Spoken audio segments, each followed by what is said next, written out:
Hi అండి, నేను రజని. ఈరోజు మనం రాజం శ్రీ పోలిపల్లి తల్లి అమ్మవారి గురించి చూద్దామండి.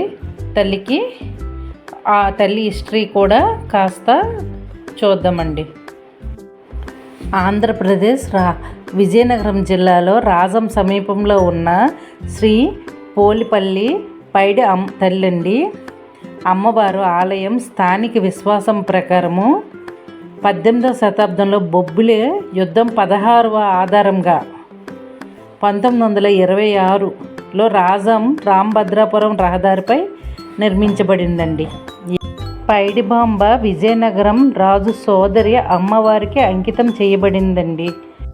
ఇది వార్షిక జాతరకు ప్రసిద్ధి చెందింది మరియు దీనిని సులాత్ కుటుంబం నిర్వహిస్తున్నారండి. 16 ఆధారంగా పాతుకుపోయిన చరిత్రలో కలిగి ఉన్నదండి.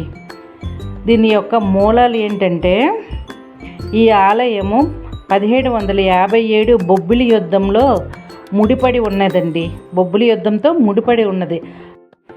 అక్కడ రాజు విజయనగర రామరాజు సోదరి పైడిబంబ తన సోదరుడు మరియు తన సొంత వ్యక్తి మరణ వార్త తెలుసుకొని అనారోగ్యంతో బాధపడుతూ మరణించిందంటండి.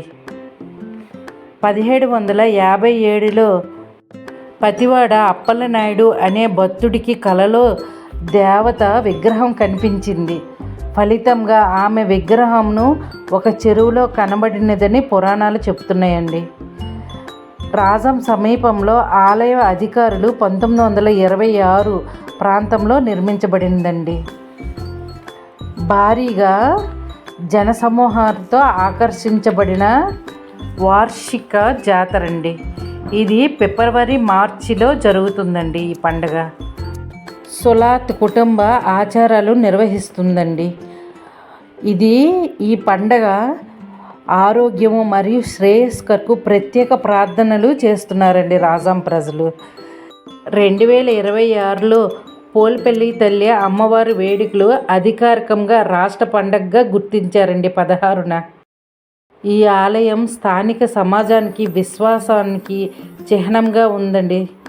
ముఖ్యంగా పండగ సీజన్లో వేలాది మంది భక్తులకు ఆకర్షణిస్తుంది. రాజాం పట్టణంలో ఉత్తరాంధ్ర ఇలవేల్పుగా కోరిన కోరికలు తీర్చే కొంగు బంగారము పైడి తల్లి అమ్మవారు జాతర 2 రోజులు కొనసాగుతుందండి. ఇందులో భాగంగా అమ్మవారికి ప్రత్యేక పూజలు నిర్వహిస్తారు. ఆలయ ప్రధాన అర్చకులు సూర్యనారాయణ శర్మ ఆధ్వర్యంలో అమ్మవారికి కుంకుమ పూజలు జరుగుతాయండి. అలాగనే అమ్మవారికి పుష్పాలతో ప్రత్యేకంగా అలంకరించిన ప్రాంతాల నుండి భక్తులు భారీగా తరలివచ్చి అమ్మవారిని దర్శించుకుంటారు, మొక్కులు చెల్లించుకుంటారు. 300 మంది పోలీసుల సిబ్బందితో 25 సీసీ కెమెరాలతో డ్రోన్లతో నిఘా ఏర్పాటు చేశారండి.